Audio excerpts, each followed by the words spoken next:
Farawo ubu yakugize umuretwa kubera ko wavukiye mu gihugu cye, ingabo ze zigukatisha urwondo kugira ngo umubumbire amatafari, akugaburire inyama ubudasiba, amadegede yo uyanywa nk'amazi, yagupfumuje ibindu amatwi yombi, uzamubera imbata iteka ryose.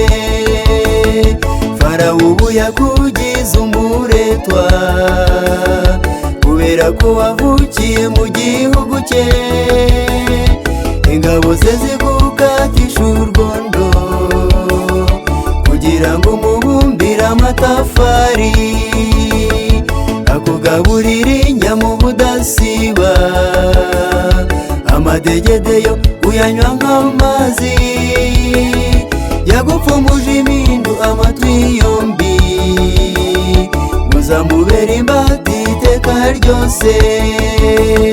Cyo tabaza Uwiteka kuko ari we Mana ishobora byose, aza kwambutsa n'inyanja itukura, akugeza i Kanani mu mutuzo.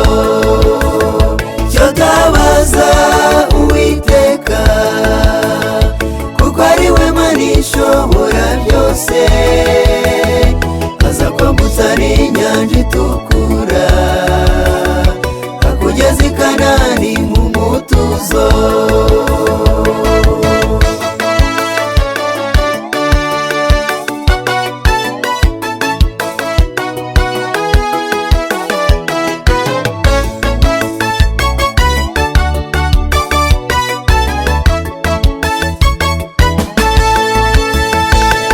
Itumyeho Farawo Mose wakuvuganira uve mu buretwa, none se ubu uracyashaka uburetwa kandi buguhetamisha umugongo. Iri joro icyo ubwirwa ni ugukenyera ukarya umwana w'intama wa Pasika, ukwesa inkweto kandi witwaje inkoni, iri joro ugakurwa mu buretwa.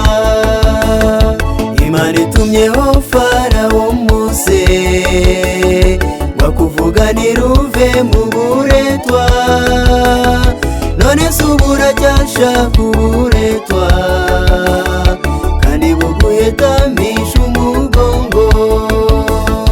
Iri joro icyo ubwirwa ni ugukenyera ukarya umwana w'intama wa Pasika, ukwesa inkweto kandi witwaje inkoni, iri joro ugakurwa mu buretwa. Cyo tabaza Uwiteka kuko ari we Mana ishobora byose, aza kwambutsa n'inyanja itukura, akugeza i Kanani mu mutuzo. Cyo tabaza Uwiteka kuko ari we Mana ishobora byose, aza kwambutsa n'inyanja itukura, akugeza i Kanani mu mutuzo. Cyo tabaza Uwiteka kuko ari we Mana ishobora byose, aza kwambutsa n'inyanja itukura, akugeza i Kanani mu mutuzo. Cyo tabaza Uwiteka kuko ari we Mana ishobora byose, aza kwambutsa n'inyanja itukura, akugeza i Kanani mu mutuzo. Cyo tabaza Uwiteka kuko ari we Mana ishobora byose, aza kwambutsa n'inyanja itukura.